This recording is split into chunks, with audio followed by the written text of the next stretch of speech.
Hello everyone. I have a topic that's been kind of on my mind lately and it relates to a lot of things that have been going on, and I'd love to hear your perspective, especially if you are 30s plus. You're someone who's been collecting, whether it's movies or video games, books, toys, whatever. If you are a collector of something and you're over that teenage years, early 20s hump, and you're getting up there, how has collecting changed for you over the years as far as how you go about it, what you collect, what kind of goals you have or limitations? I'd love to hear that as life changes.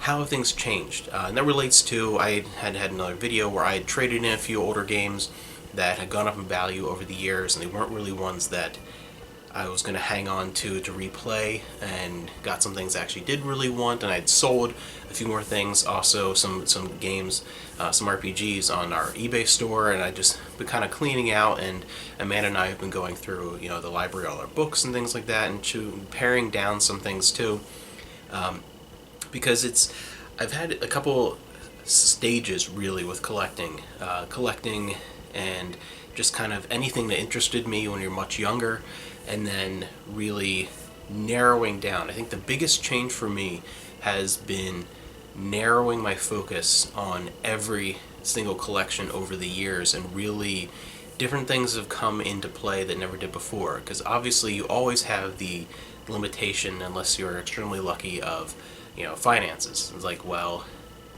do I want this thing that's $2,000, or I can buy multiple things that I like for $200? I'll move over in that direction, that type of thing. And space is always another limitation too, depending on where you live, like how large our living spaces, how large they tend to be. If you live in a major city, it's a very kind of a lot less room than if you're someone who lives out in the countryside and has an old farmhouse or something. You never know. Sometimes it's more of where you choose to live can really increase or decrease the actual physical room you have if you collect physical formats. That can be a limitation, where even if finances aren't an issue, or time isn't that much of an issue, maybe it's just a space issue. That's also another thing to think about. For me, it's the biggest thing has been more time. As I really noticed too, after now I'm entering my mid 30s, after I kind of hit my 30s, and I've been married for years, and we made a move, and we're going to make one more move across the country to a house in just a few years here.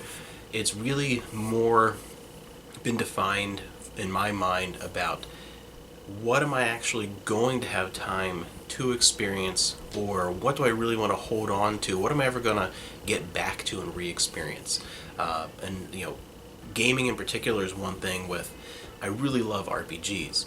But the problem with them is that even some of the shorter ones, it's maybe 30 hours. Some of the longer ones is over 100 hours. That's a lot of time, and how many RPGs come out that I'm interested in is just significantly more than I could ever play, because I do other things. Obviously, working, and I have other hobbies, and run an eBay store on the side, of working, and love watching movies and reading, and I'm not just a gamer. If you're specifically into one hobby, you just collect movies, you have a lot more time to invest in that, and you can really be more involved and experience more. But if you have varied interests, just collect music, but you also do other things, you have a lot less time individually for those. And RPGs just stick out in my mind too, where it's there are some that I also like to re-experience, things, some favorite Final Fantasies and Xenoblade and different games like that, or even replaying things like Shenmue, where if I replay those over the years, again, that's less time I can devote to those type of things. And really, my collecting has been pared down, my goals for what I want, to essentially, what do I really think I really want to experience and will re-experience over the years. And I think one thing that has helped too is the mentality of limiting to this kind of certain space, if you have a space, or limiting to a certain number or within a certain collection, thinking of limitations and really realizing when you're looking at something and it would be fascinating to have in the collection or something you want to experience, think about time, and also think about anything I put in, because there is a limit of how much time you have, on this earth, how much time you actually have in life, because there is a limit in that sense. I always think of, if I get this, there's something else I'm not going to get. And I have to think of it that way. I always kind of pair, like, all right, there are these things out there, these two movies that I would like to experience. I'm probably not going to have time for both. Pick one. RPGs are a big thing again with video gaming. That's the biggest that you can, category there, because of the amount of time. 100 hours.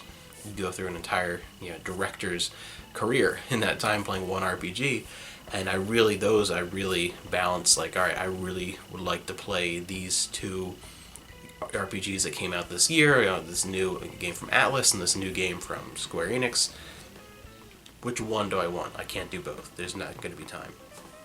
So that's really, for me, the biggest thing that has changed over the years is paring stuff down. And if a special steelbook limited edition of something comes out, like a movie, and it's a gorgeous release and they restored something, or there's new material and new commentary or whatever, if I get that, it used to be an addition to the collection, but a lot of times now it's more of, if I do really, really want that and they added some significant stuff to it, I'm going to get rid of the older copies I have. That's just kind of where things have pared down to. I think the biggest element that has changed for me in my mindset is time more than anything, and understanding that it's limited. No matter what your other limitations are, what it really comes down to is, if you're going to devote time to work, to family, to these other things in your life, you gotta not let yourself get out of control and overwhelmed with the time element, and really realize that if I really want this thing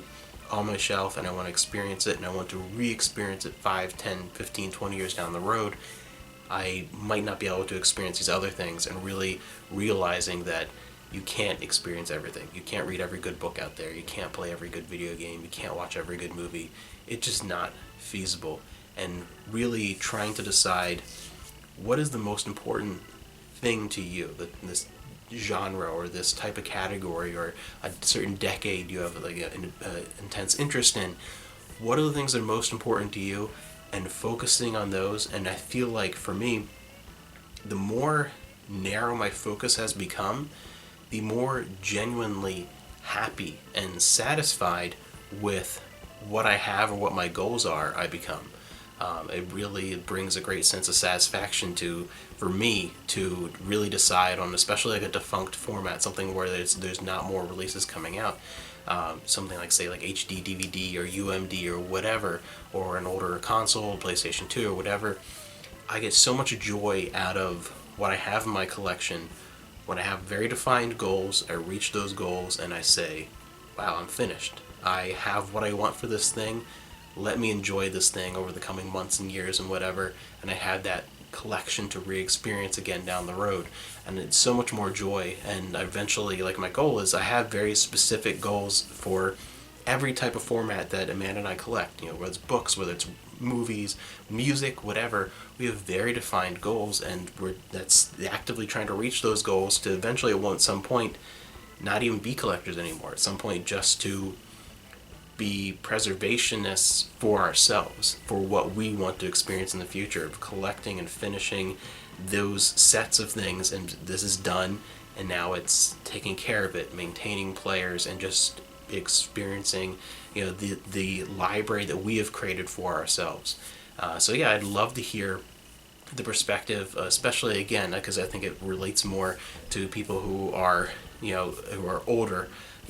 30s is not older, but you know what I mean. Like, we're getting to the life changes of, you're getting more settled in a career, you're more settled in where you're living, you're married, maybe you have kids, that type of thing, where you're at that point where you are more realizing you kind of have to figure out more solidly what you want to accomplish with your collecting, instead of just having that almost like teenage, early 20s optimism of, time seems endless and you can explore everything that you're interested in. Eventually you do kind of have to focus. So I'd love to hear how you have changed over the years in how you actually collect whatever it is that you collect.